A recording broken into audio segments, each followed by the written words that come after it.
परम पूज्य गुरुदेव परम वंदनीय माता जी सूक्ष्म रूप से विद्यमान हैं, नमन करता हूँ और मानव मात्र को प्रणाम करता हूँ। चाहे वो आप भारत में रहते हैं, चाहे पाकिस्तान, अफ़गानिस्तान, ईरान, इराक में, या Australia, America, New Zealand, Thailand, Japan, Indonesia, Fiji में रहते हैं, चाइना में रहते हैं। आप चाहे धरती के किसी भी कोने पे रहते हैं, लेकिन आप मानव हैं। और ये पहचान मुझे होगी कैसे? ये पहचान मुझे इसलिए होगी कि आप मेरे जैसे दिखते होंगे, और जो आपके बॉडी की एंटायरली प्रोसेस है वो मेरे जैसे होती है। तो जिस प्रकार से भूख सभी को लगती है, नींद सभी को आती है, प्यास सभी को लगती है, हंसते सभी हैं, रोते सभी हैं, दुख सभी को होता है, सुखी सभी होते हैं, उसी प्रकार की कुछ क्रिया विधि जो मुझे अपने जीवन काल में समझ में आई हैं, उसी प्रकार के सभी मानवों को मैंने देखा है कि जिस प्रकार से कभी न कभी किसी भाव या स्थिति में मैं कोई क्रिया कर रहा था, साइकिल से गिरा तो चोट लग गई तो दर्द हुआ तो रोने लगा। अपना कोई मर गया तो बहुत दुख हुआ, अंतर हृदय में तो पीड़ा हुई तो आंसू छलक उठे, तो ऑटोमेटिक होने लग गया। कोई ऐसी बात हुई जिसमें देख के हंसी आई तो हंसने लग गए। तो सारी मानव जाति धरती पर आकर ये सारे काम ही करती हुई मुझे दिखाई दी। कोई हंसता रहा, कोई रोता रहा, कोई सोता रहा, कोई काम करता रहा, कोई अपने अपने दुखड़े रोता रहा, कोई दूसरों की समस्याएं दूर करता रहा, कोई दूसरों को छल कपट करता रहा, ठगता रहा, कोई दूसरों की हत्याएं करता रहा, कोई दूसरों के सामने झूठ बोलता रहा, मक्कारी करता रहा, दूसरों के साथ छल कपट, शोषण, मक्कारी, युद्ध, वध करता रहा।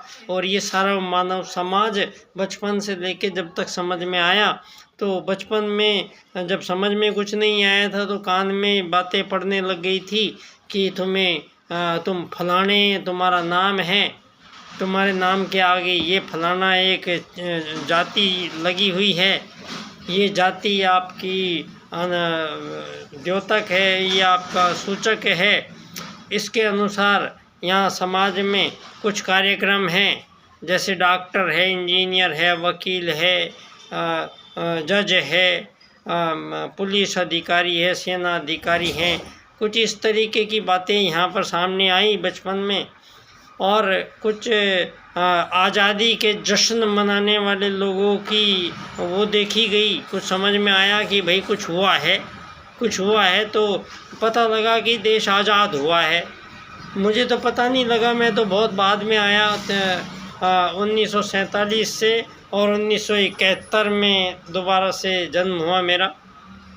जन्म तिथि मेरी 72 लिखाई गई थी, लेकिन 71 में पैदा हो गया था। चीन युद्ध के समय में पिताजी फौज में थे, तो उस समय बंकर में मुझे भी रहने का सौभाग्य प्राप्त हुआ बचपन से ही। और उसके बाद में मेरे जीवन की प्रत्येक घटनाएं इस प्रकार से जुड़ी रही, इस प्रकार से घटित हुई हैं, जिस प्रकार से पहले से ही कोई कार्यक्रम जिस प्रकार तय करके रखा गया है कि मुझे सोमवार को क्या करना था, मंगलवार को क्या करना है। तो जीवन में बहुत बड़ी समस्याएं मेरे सामने आती रही, लेकिन मेरी परीक्षण चलता रहा।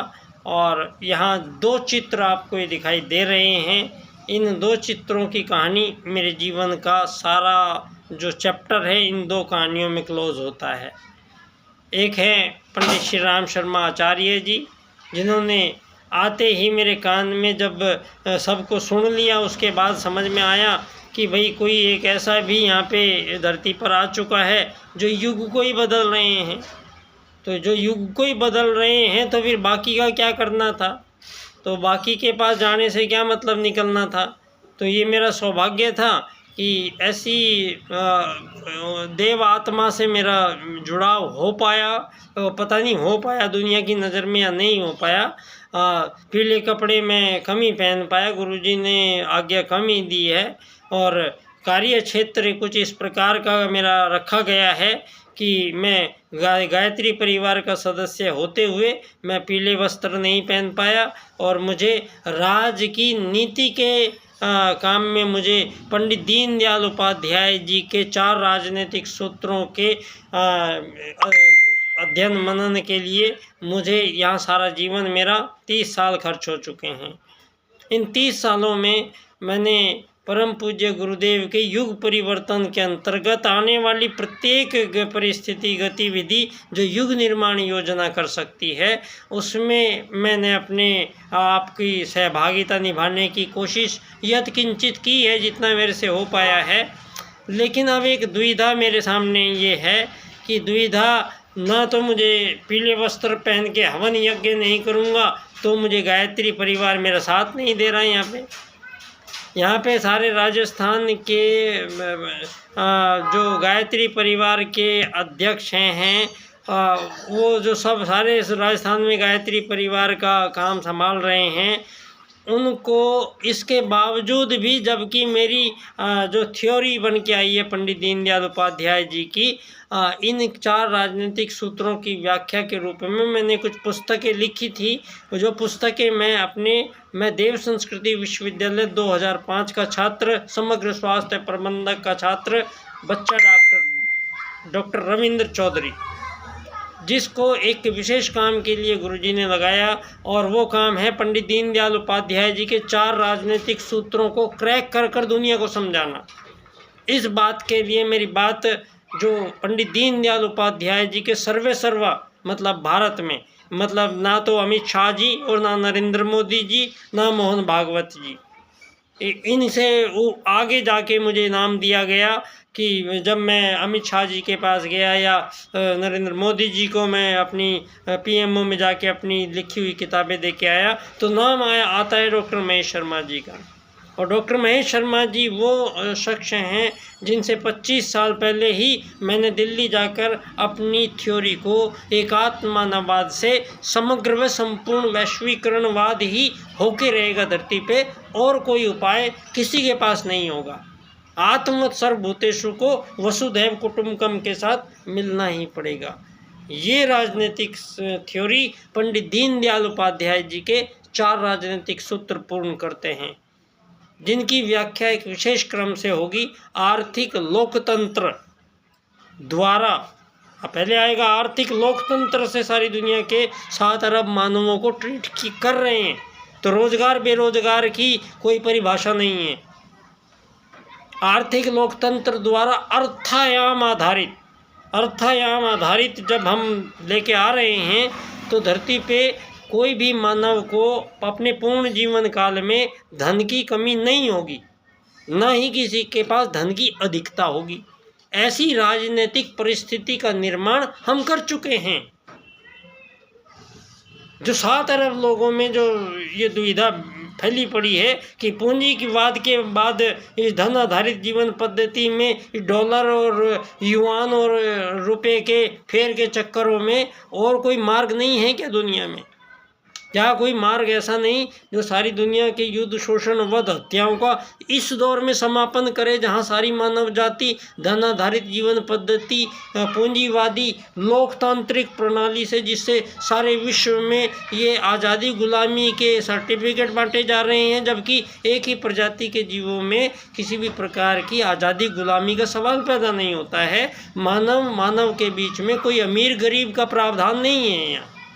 यहाँ कोई अमीर गरीब मालिक नौकर बनने का प्रावधान मानव के जीवन में या अन्य किसी जीव प्रजाति के जीवों में उस परम सत्ता परमात्मा ने केवल 2 ही वैदिक सूत्रों से सभी का आगमन, रहना और यहाँ से जाना निश्चित हुआ है। वो 2 वैदिक सूत्र है, आत्मवत् सर्वभूतेषु और वसुधैव कुटुम्बकम। आत्मवत् सर्वभूतेषु के सूत्र की सिद्धि इस बार हमें राजनीति में करनी पड़ रही है, इसीलिए ये मेरे सामने समस्याएं आई है। तो ना तो राजनीति में मुझे कोई चुनाव नहीं लड़ना है, तो ये भाजपा वाले इसलिए इस चीज़ को समझ नहीं पाए। कोई इन 4 सूत्रों पे बोले, ऐसा कोई व्यक्ति मुझे आज तक इनमें हामी भरता मिला नहीं। तो अब समस्या क्या है? अब समस्या है कि समय नहीं है और 25 सितंबर आ रही है, ये 25 सितंबर को मैं 2 कार्यक्रम सारे संसार के मानवों के सम्मुख प्रस्तुत करूंगा। आप देखो नहीं देखो, कोई पसंद करे नहीं करे, लेकिन मैं 2 कार्यक्रम पंडित दीनदयाल उपाध्याय जी की जन्मस्थली पर करूंगा। प्रातःकाल हम जो अब बाल्यकाल सेवा संस्थान का NGO, क्योंकि धन मुझे चाहिए नहीं, धन हमने लिया नहीं, कभी धन की वो था नहीं, तो उसको मैं सही से चला नहीं पाया। लेकिन बाल्यकाल मतलब बच्चा डॉक्टर है, और बच्चा डॉक्टर ही बाल्यकाल मतलब दीनदयाल उपाध्याय जी के वो 8 साल हैं जो यहाँ धानक्या स्टेशन पे जन्म लेने के बाद बीते हैं। उन 8 सालों की बात हम करते हैं, और दीनदयाल उपाध्याय जी के उन अंतिम 4 सूत्रों की हम बात करते हैं, जिनसे विश्व राजनीति में एक इतना बड़ा परिवर्तन है कि आप लोग सुनने के लिए तैयार नहीं हैं। ना किसी को धन की कमी होगी, ना धन की अधिकता होगी, ना कोई अमीर होगा, ना कोई गरीब होगा, ना कोई मालिक बनेगा, ना कोई नौकर बनेगा, ना कोई गुलाम बना सकोगे, ना आज़ादी के सर्टिफिकेट बटेंगे यहाँ धरती पर। आत्म सर्वभूतेषु और वसुधैव कुटुंबकम के अनुसार पंडित दीनदयाल उपाध्याय जी के 4 राजनीतिक सूत्र ये काम संपन्न करेंगे, और ये काम पहले ही हो चुका है, क्योंकि स्वयं महाकाल सत्ता के निर्देशन में ही ये कार्य पूर्ण हुआ है। तो बहुत बहुत धन्यवाद। मैं 25 सितंबर को पंडित दीनदयाल उपाध्याय जी की जन्मस्थली धानक्या स्टेशन जयपुर राजस्थान पर मैं अपने व्याख्यान पर आपको आमंत्रित करता हूँ। विशेष व्याख्यान है जो सारे संसार की राजनीति को नए सिरे से पुनर्निर्धारित करता है। मेरा विषय है आर्थिक लोकतंत्र द्वारा अर्थायाम आधारित एकात्म मानववाद की राजनीति की विश्व में स्थापना, और विश्व मानव को उसके पश्चात अंत्योदय की प्राप्ति। इस विषय पर मेरा व्याख्यान बच्चा डॉक्टर की ओर से बहुत बहुत धन्यवाद।